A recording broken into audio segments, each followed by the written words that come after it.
Every time I see a rock wren, I'm in a place I love.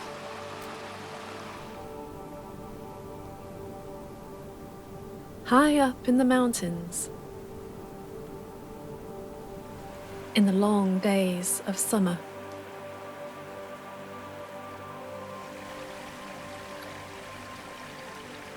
It's my first time filming here instead of hiking, and I decide to record only what is real and unforced. So no walking past the camera as if I didn't know it was there. No slow motion, no aerial shots, just what you'd see for yourself if you came here and gave your attention.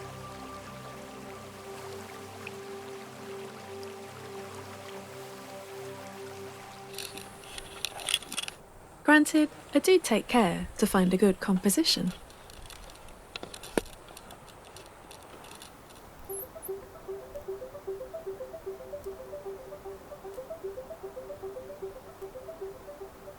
Rock wren aren't so well known. When New Zealanders picture an alpine bird, it's usually one of these guys. Kea.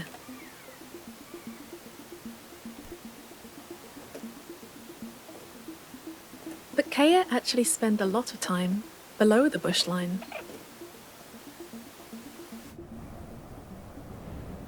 Year-round, this is the land of the rock wren.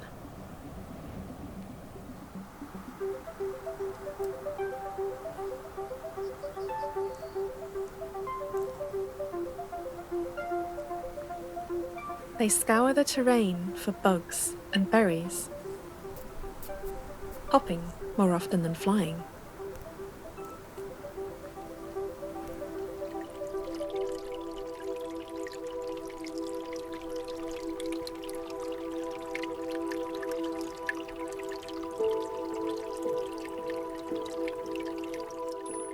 Shady nooks and crannies provide the richest hunting grounds.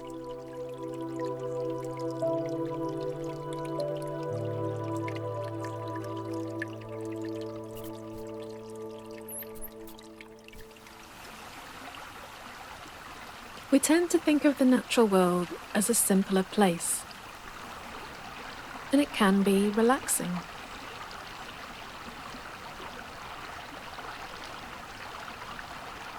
But nature's patterns are complex, much more so than our own flat, four-cornered designs. This place has depth. Hiking in the hills has always been therapeutic for me, but I start to feel uneasy as I'm filming. Instead of simply appreciating this rock wren, I'm anxious to capture him. Has my camera twisted our encounter by making him my subject?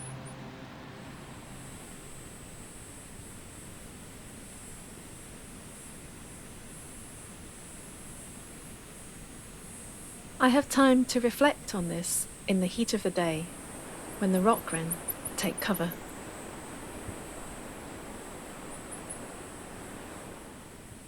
Places like this are known to promote quiet contemplation. Scores of studies show the psychological benefits of wilderness experiences.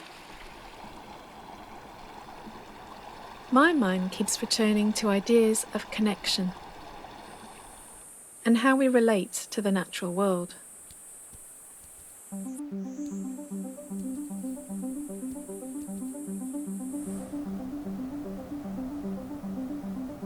In this vast landscape, it's easier to open up, to be receptive to feelings as well as thoughts. The mountain's great solid presence anchors me. I know it rose from the sea. I know ice and wind erode it.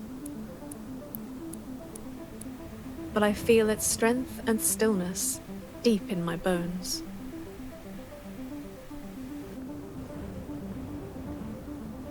When I see plants flourishing in a sheltered corner, I don't just think, those are different types of buttercup. I also feel my heart lifted. Life's tenacity encourages me. Perhaps being here revives ancient sensibilities, an affinity that some call biophilia. It feels right to connect with the natural world, to relate to it. Could this be the same indignation I'd feel if someone trespassed on my perch?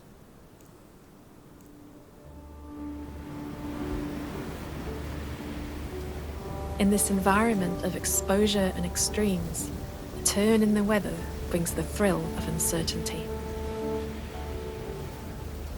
It feeds my senses, long dulled by too much time indoors.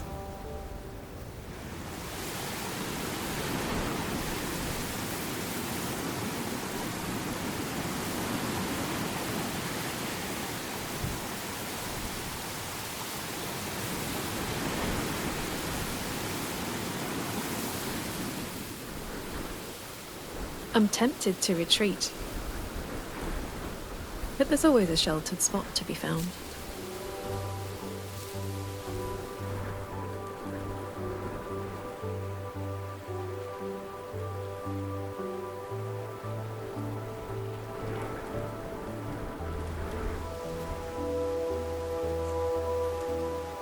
It's hard to imagine these tiny birds surviving the extremes of winter. But it's introduced pests that have put Rock Wren on the endangered list.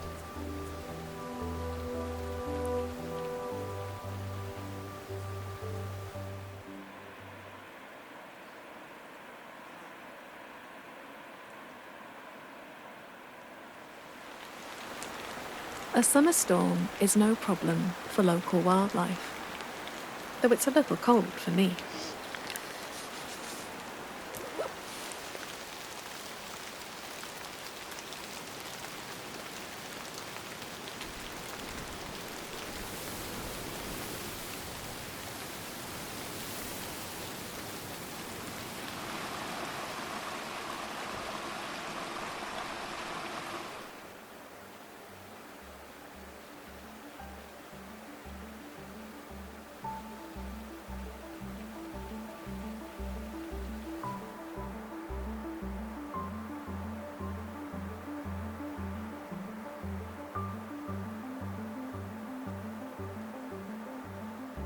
Everywhere I look, there are signs of interrelatedness.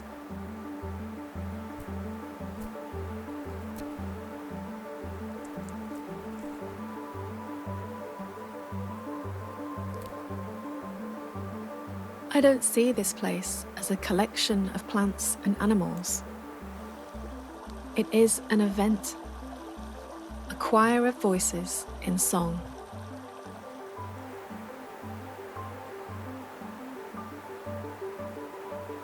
And no voice can harmonize in isolation.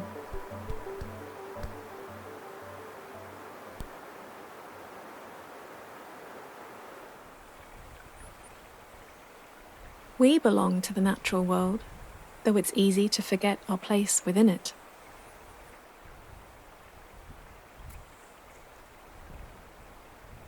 We walk on smooth, clean pavements and find our food in packets on shelves. I wonder how many of us just sit in nature and watch. On this trip, my attention is divided. Find the bird. Get the shot. Even so, I've never spent this long watching Rock Wren. It gives me a better feel for their behaviour. They keep an eye on me, but otherwise get on with their business unalarmed.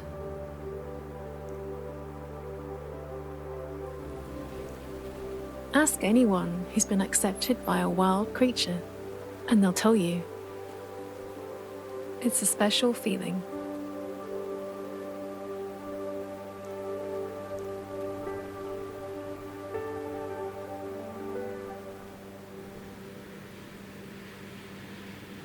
I know I'm only a visitor here,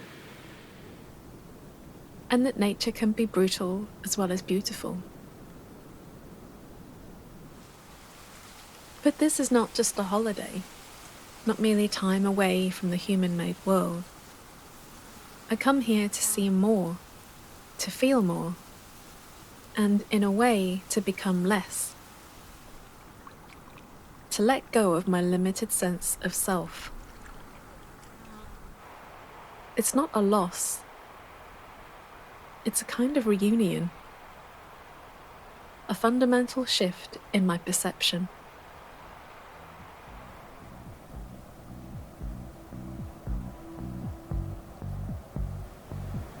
Spending quiet time, receptive to nature's voices, reminds me of the influence of my own. Like the rock wren, I want to stay in tune with the natural world. And as a human, with choice and responsibility, I want to make sure my actions never upset the rhythm of our planet's mysterious song.